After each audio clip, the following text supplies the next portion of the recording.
नमस्कार, डेली 24 भारत देख रहे हैं आप। मैं हूं आपके साथ साहिल धुलिया। बुलेटिन की शुरुआत करेंगे। पश्चिम एशिया में तनाव के बीच अमेरिका और इजराइल द्वारा ईरान पर लगातार हमलों के बावजूद ईरान की सैन्य क्षमता भी पूरी तरह खत्म नहीं हुई है। अमेरिकी खुफिया सूत्रों की रिपोर्ट के अनुसार ईरान की करीब आधी मिसाइल लॉन्चिंग क्षमता और हजारों ड्रोन अभी भी सक्रिय हैं, जो क्षेत्र के लिए बड़ा खतरा बने हुए हैं। रिपोर्ट में कहा गया है कि अमेरिकी और इजरायली हमलों से ईरान की ताकत थोड़ी कमजोर जरूर हुई है, लेकिन कई मिसाइल लॉन्चर और तटीय क्रूज मिसाइलें अब भी बरकरार हैं। खासकर स्ट्रेट ऑफ होर्मुज में ये मिसाइलें अंतर्राष्ट्रीय जहाज़ों के लिए खतरा पैदा कर सकती हैं। अमेरिकी राष्ट्रपति डोनाल्ड ट्रंप ने हाल ही में कहा था कि ईरान की मिसाइल और ड्रोन क्षमता काफ़ी कम हो गई है, लेकिन खुफिया रिपोर्ट्स में यह दावा पूरी तरह सही नहीं माना गया। तो ईरान की भूमिगत टनल, मोबाइल लॉन्च सिस्टम और कोस्टल मिसाइलें उन्हें अभी भी मजबूत बनाए हुए हैं। पेंटागन के अनुसार ईरान के हमले लगभग 90% तक घट गए हैं और अमेरिकी सेना को हवाई वर्चस्व हासिल है, लेकिन विशेषज्ञ मानते हैं कि ईरान की बची हुई ताकत अभी भी बड़ी चुनौती है। इस रिपोर्ट से साफ है कि अमेरिका और इजराइल के हमलों के बावजूद ईरान की मिसाइल और ड्रोन क्षमता पूरी तरह खत्म नहीं हुई है और इसे नष्ट करना फिलहाल आसान नहीं है। तो इसी खबर पर ज़्यादा चर्चा के लिए हमारे मैनेजिंग एडिटर रमेश ठाकुर जी हमारे साथ जुड़ गए। रमेश जी, एक तरफ अमेरिका और इजराइल ताबड़तोड़ हमले ईरान पर कर रहे हैं और अमेरिका की तरफ से लगातार बयानबाजी भी देखने को मिल रही है, लेकिन जानकारी जो निकलकर सामने आ रही है उससे साफ जाहिर है कि ईरान की जो क्षमता है वो अभी पूरी तरह से खत्म नहीं हुई है और अभी भी काफ़ी ज़्यादा घातक प्रहार करने की क्षमता ईरान के पास है। नहीं, इसमें कोई दो राय नहीं है। जिस तरीके से ईरान मुंह तोड़ जवाब दे रहा है दोनों देशों को, दोनों बड़ी शक्तियां हैं, कोई छोटा देश नहीं है। और एक सवा महीने तक अगर ये युद्ध चल जाता है, खिंच जाता है, तो आप समझ सकते हो कि उसकी जो शक्तियां कम नहीं है। आकलन आराम से किया जा सकता है। मुझे जो जहां तक लगता है कि इस बीच में पिछले 1-2 हफ्तों से इजराइल की जो क्षमता है वो थोड़ी सी कमतर आकी जाने लगी है, क्योंकि इजराइल थोड़ा सा एक कदम पीछे हट गया है और अब पूरा का पूरा मोर्चा अमेरिका ने संभाला हुआ है। अमेरिका को जो स्पेशल कमांडो जिनकी बात हमेशा जाहिर है और उनकी चर्चाएं की जाती हैं, जैसे वेनेजुएला के जो राष्ट्रपति को भी उन्होंने पूरे रातों में उठा लिया था, तो वो कमांडो भी मुझे लगता है कि अब पत्ते डालने शुरू हो गए, क्योंकि जिस तरीके से यहाँ पे यूए में इनका जो एयरवेव्स था उसको तबाह करा है और सबसे मारक क्षमता वाली जो मिसाइल है जिसको पूरी तरीके से क्षतिग्रस्त कर दिया, उसके बाद जो मुझे लगता है कि अमेरिका और बौखला गया है, क्योंकि वो तस्वीरें पूरे वर्ल्ड में एकदम सार्वजनिक हो गई है कि इतनी मारक क्षमता वाला जो इनके पास जो विमान था, आधुनिक साजे सज्जा से लैस था, अगर उसको निशाना बना के चकनाचूर अगर ईरान कर सकता है तो उसके बाद में फिर कुछ किसी को जो छोड़ेगा नहीं है। तो इस बात को लेके थोड़ी सी खुन्नस अमेरिका के अंदर तो है ही। और जैसे आपने कहा कि बयानबाजी बहुत सारी हो रही है, यहीं पे थोड़ी सी चीजें डाउटफुल हो जाती हैं कि अमेरिका देखो जो करता है वो बोलता नहीं है और जो बोलता है वो करता नहीं है। ये भी दोनों पहलू हैं। अमेरिका लड़ाई कम लड़ रहा है, लेकिन ढोल ज्यादा पीट रहा है। बिल्कुल। और दूसरी तरफ अगर बात की जाए कि जिस तरीके से ईरान को अमेरिका और इजराइल ने आंका था, शुरुआत में लगा था कि ईरान इनके सामने टिक नहीं पाएगा, लेकिन ईरान ने सभी को चौंका दिया। जिस तरीके से अभी तक ईरान ने ये इस संघर्ष को झेला है और जिस तरीके से वो काउंटर करता हुआ नजर आ रहा है, उससे साफ तौर पर जाहिर है कि अमेरिका ने जो सोचा भी नहीं था वो हो रहा है और ईरान ने एक मजबूत पलटवार यहां पर किया है। इसमें कोई दो राय नहीं है। नहीं, देखो साहिल, मुझे लग रहा है कि जो ईरान मुझे पहले दिन से डाउट है, ईरान सिंगल हैंडल ये वॉर नहीं लड़ रहा है। पीछे कोई ना कोई ऐसी शक्ति, ताकत, जो देश हैं जिनको वेपन्स वगैरह मुहैया करवा रहे हैं, हर चीज मुहैया करवा रहे हैं और पूरी तरीके से अप्रत्यक्ष रूप से इनके साथ में कुछ देश तो हैं। ये बात तब पता चलेगी जब कभी वॉर रुकेगा, चीजों की समीक्षाएं होंगी, नुकसान कितना उसको एनालिसिस किया जाएगा, तब चीजें पता चलेगी कि उनके साथ में कौन सी ऐसी कंट्री छुपी हुई थी जो इस पूरे वॉर में पीछे उन्होंने सहयोग करा है। क्योंकि 2-3 चीजें और एकदम क्लियर हो गई हैं। अमेरिका के ऊपर जो मिसाइल अभी दागी गई है एयरवेस सऊदी अरब में, तो वो जो मिसाइल है वो वहां की ईरान की निर्मित नहीं है। अब वो कहाँ की है ये डिस्क्लोज नहीं किया गया है, तो यहाँ से हो जाता है कि ईरान को कई देशों का सहयोग हासिल है। अब ये बात अमेरिका की FBI और ICU जो उनकी जो खुफिया एजेंसी है जी, वो पूरी तरीके से पड़ताल लगाने में जुटी हुई है कि इनके पीछे कौन है, लेकिन कोई सुराग उनके हाथ नहीं लग पा रहा है। और उनकी FBI यहाँ पे भी फेल हो गई थी जब इन्होंने बिना बताए और बिना कुछ कहे जब ईरान के ऊपर हमला करा था पहले दिन, तो उनके खुफिया एजेंसी ने जो जो चीजें चिन्हित करके बताई थी, आइडेंटिफाई किया था जिन चीजों पे, और वहां पे जब हमला करा तो वहां उनको कुछ मिला नहीं। इसका मतलब इनकी खुफिया जो सूचनाएं थी वो पहले लीक हो चुकी थी। तो ये पूरा देश, पूरा वर्ल्ड जान चुका है कि भाई रात के अंधेरे में जिस तरीके से नासा अपना एरोप्लेन ऊपर से उड़ाता है और रात के अंधेरे में हर देश पर निगरानी रख लेता है कहाँ क्या हो रहा है क्या नहीं हो रहा है, मुझे लगता है ये शक्तियां इनकी चकनाचूर होती हुई दिखाई देने लगी है।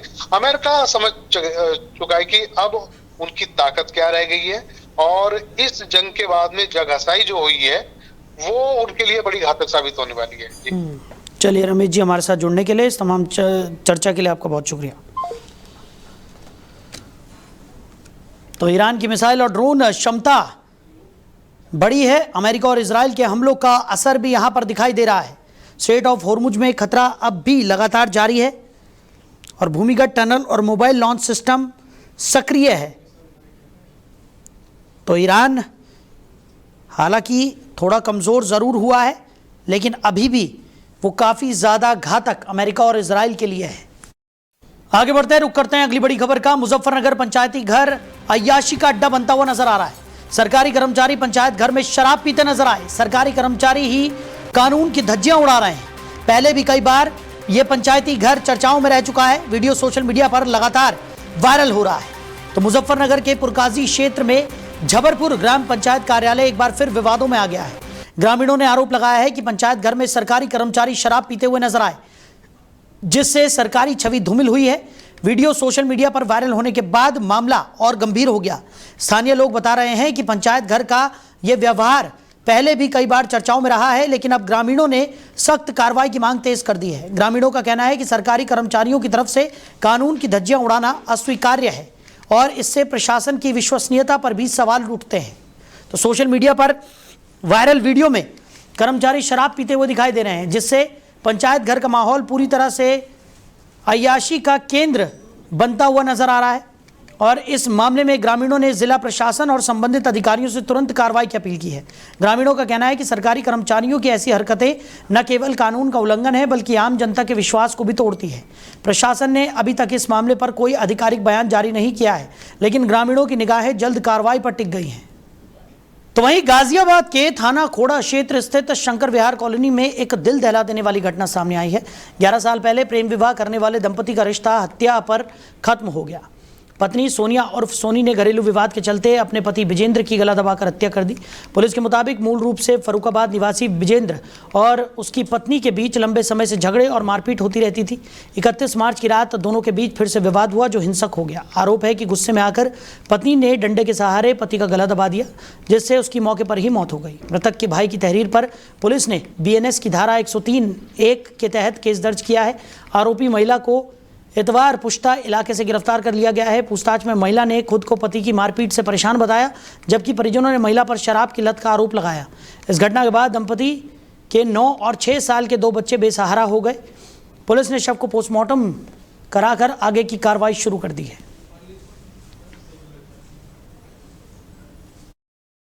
कहानी ये थी, कल मैं आया ड्यूटी से। हाँ। तो क्या कहते हैं, जब मैं आया तो यहाँ लड़ाई देखी थी, तो मतलब कुछ मॉमडन लेडीज़ ने अपने हस्बैंड को मार दिया, मतलब मेरे भाई को। मैं चाचा का लड़का बोलता हूँ। तो जब आया था तो वो लेडीज़ भाग गई थी। तो क्या हुआ था, मतलब क्यों, क्या बात हुई तो थी? मॉमडन ड्रिंक करके आई थी, मतलब जो उसकी वाइफ है? हाँ जी।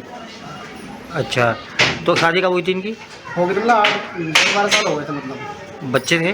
2 बच्चे, एक 8 साल का, एक 6 साल का। तो झगड़ा पहले भी होता था? पहले बार पहले भी झगड़ा होता रहता था, 24 घंटे झगड़ा होता था। कहानी ये थी, कल मैं आया ड्यूटी से। हाँ।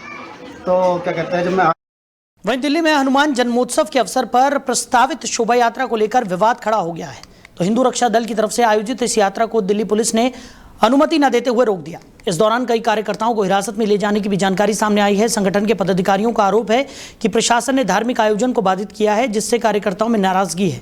उन्होंने अपने साथियों की रिहाई की मांग की है और चेतावनी दी है कि अगर जल्द कार्रवाई नहीं हुई तो वो गृह मंत्रालय के बाहर बड़ा विरोध प्रदर्शन करेंगे। वहीं पुलिस का कहना है कि कानून व्यवस्था बनाए रखने के लिए कदम उठाया गया है।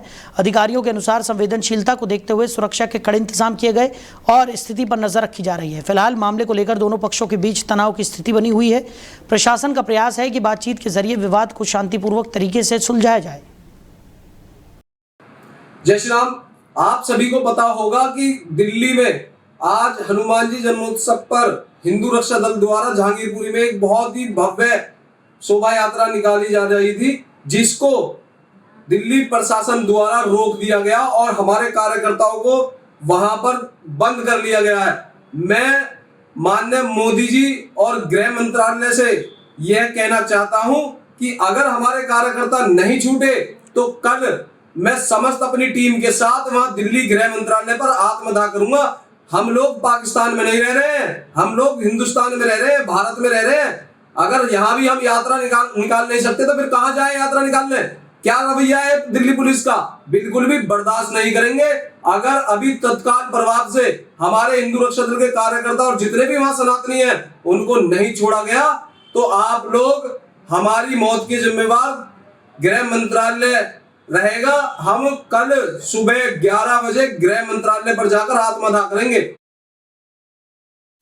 वहीं गाजियाबाद में अवैध निर्माण के खिलाफ कार्रवाई जारी रखते हुए गाजियाबाद विकास प्राधिकरण ने मुरादनगर क्षेत्र में बड़ी कार्रवाई की। प्राधिकरण ने अवैध कॉलोनी पर ध्वस्तीकरण अभियान चलाकर निर्माण कार्यों को ध्वस्त कर दिया। ये कार्रवाई 2 अप्रैल 2026 को ग्राम सरना मुरादानगर स्थित खसरा संख्या 602, 603 और 605 में की गई। यहाँ करीब 3600 वर्ग मीटर क्षेत्र में अवैध रूप से प्लॉटिंग की जा रही थी। साथ ही लगभग 2 फीट ऊंची दीवार का निर्माण भी किया गया था। जीडीए के अनुसार मौके पर निर्माणकर्ताओं की तरफ से कोई स्वीकृत नक्शा या वैध दस्तावेज प्रस्तुत नहीं किए गए, जिसके बाद परिवर्तन जोन 2 टीम ने अवैध निर्माण के खिलाफ कार्रवाई करते हुए कॉलोनाइजर द्वारा बनाई गई सड़क, बाउंड्री वॉल और साइट ऑफिस समेत अन्य ढांचों को ध्वस्त कर दिया। कार्रवाई के दौरान कॉलोनाइजर और निर्माणकर्ताओं ने विरोध भी किया, लेकिन पुलिस बल और परिवर्तन टीम की मौजूदगी में अभियान सफलतापूर्वक पूरा किया गया। प्राधिकरण ने स्पष्ट किया है कि अवैध कॉलोनियों और अनाधिकृत निर्माण के खिलाफ आगे भी इसी तरह सख्त कार्रवाई जारी रहेगी। वहीं मुजफ्फरनगर में बालाजी शोभा यात्रा को लेकर विवाद गहराता नजर आ रहा है। कपिल देव अग्रवाल के आवास के बाहर बालाजी शोभा यात्रा कमेटी के कार्यकर्ताओं ने धरना प्रदर्शन किया। प्रदर्शन कर रहे कार्यकर्ताओं का आरोप है कि शोभा यात्रा के दौरान डीजे बजाने की पहले अनुमति दी गई थी, लेकिन बाद में प्रशासन ने अचानक परमिशन रद्द कर दी। इसी फैसले से नाराज होकर कार्यकर्ता मंत्री आवास के बाहर एकत्रित हुए और पुलिस प्रशासन के खिलाफ जमकर नारेबाजी की। मामले की सूचना मिलते ही पुलिस मौके पर पहुंची और प्रदर्शनकारियों को समझाने का प्रयास किया। पुलिस अधिकारियों ने कार्यकर्ताओं से शांति बनाए रखने की अपील की और कहा कि कानून व्यवस्था को ध्यान में रखते हुए निर्णय लिया गया है। हालांकि कार्यकर्ता अपनी मांगों पर अड़े रहे और प्रशासन से अनुमति बहाल करने की मांग करते रहे। मौके पर कुछ देर तक तनावपूर्ण स्थिति बनी रही, लेकिन पुलिस की मौजूदगी में हालात नियंत्रण में रहे। फिलहाल प्रशासन और कमेटी के बीच बातचीत के जरिए समाधान निकालने की कोशिश की जा रही है ताकि शोभा यात्रा शांतिपूर्ण तरीके से संपन्न हो सके। वहीं गाजियाबाद के लोनी क्षेत्र में दलित युवक नितिन जयंत जाटव की हत्या का मामला लगातार तूल पकड़ता जा रहा है। घटना के बाद इलाके में भारी आक्रोश देखने को मिला और लोगों ने सड़क पर उतरकर विरोध प्रदर्शन किया। बताया जा रहा है कि नितिन ने करीब 1 साल पहले एक मुस्लिम युवती से प्रेम विवाह किया था। कुछ समय बाद दोनों के बीच विवाद हो गया, जिसके बाद युवती अपने मायके चली गई। आरोप है कि सुलह के बहाने युवती के परिजन नितिन को अपने साथ ले गए और रास्ते में पीट कर और गला दबाकर उसकी हत्या कर दी। पुलिस ने मामले में अब तक 2 आरोपियों को गिरफ्तार कर जेल भेज दिया है, जबकि अन्य कई आरोपी अभी फरार बताए जा रहे हैं।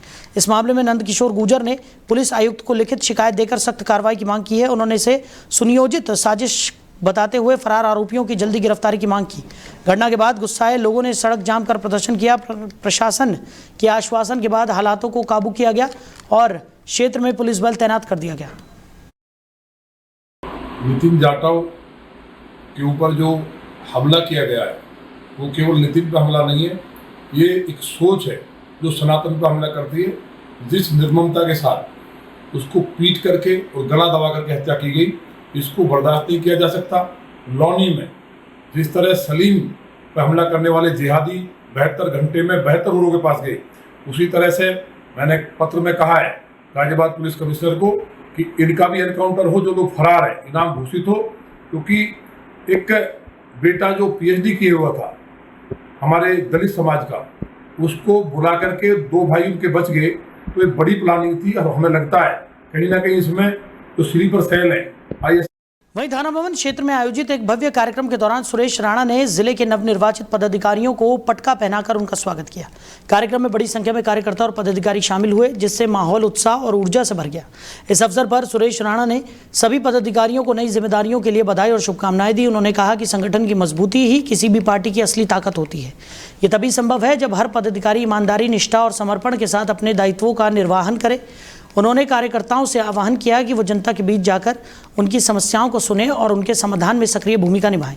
साथ ही उन्होंने कहा कि आने वाला समय संगठन के लिए बेहद महत्वपूर्ण है, इसलिए सभी को एकजुट होकर काम करना होगा। कार्यक्रम में संगठन विस्तार, आगामी रणनीतियों और कार्यक्रमों पर भी विस्तार से चर्चा की गई। अंत में सभी कार्यकर्ताओं ने संगठन को मजबूत करने और पार्टी के लक्ष्यों को पूरा करने का संकल्प भी लिया। वहीं मुजफ्फरनगर के छपार थाना क्षेत्र में पुलिस ने गुरुवार देर रात मुठभेड़ के दौरान एक फरार आरोपी को घायल कर गिरफ्तार कर लिया। आरोपी पर अपनी 2 नाबालिग बेटियों के साथ दुष्कर्म करने का गंभीर आरोप है। पुलिस के अनुसार मामले की शुरुआत तब हुई जब एक महिला ने शिकायत दर्ज कराई कि उसके पति सोनू ने उसकी 2 नाबालिग बेटियों के साथ गलत काम किया है। इस पर पुलिस ने तुरंत BNS और पॉक्सो एक्ट की धाराओं में मुकदमा दर्ज कर आरोपी की तलाश शुरू कर दी। देर रात दतियान मार्ग पर चेकिंग के दौरान पुलिस ने संदिग्ध को रोकने की कोशिश की। खुद को घिरता देख आरोपी ने पुलिस पर फायरिंग कर भागने का प्रयास किया, तो जवाबी कार्रवाई में पुलिस ने आत्मरक्षा में फायरिंग की, जिसमें आरोपी के पैर में गोली लग गई और वो घायल हो गया। पुलिस ने मौके से एक अवैध तमंचा, कारतूस भी बरामद कर लिया है। घायल आरोपी को अस्पताल में भर्ती कराया गया है। इस संबंध में रविशंकर मिश्रा ने बताया कि आरोपी पहले भी इसी तरह के अपराध में जेल जा चुका है। फिलहाल पुलिस आगे की वैधानिक कार्रवाई में जुटी है। कल दिनांक 1 अप्रैल को रात में 112 के माध्यम से एक सूचना थाना छपार पर प्राप्त हुई कि एक महिला ने बताया कि उसके नाबालिग के 2 बच्चियों के साथ उसके सौतेले। तो फिलहाल इस बुलेटिन में मेरे साथ इतना ही। आप बने रहिए। नमस्कार।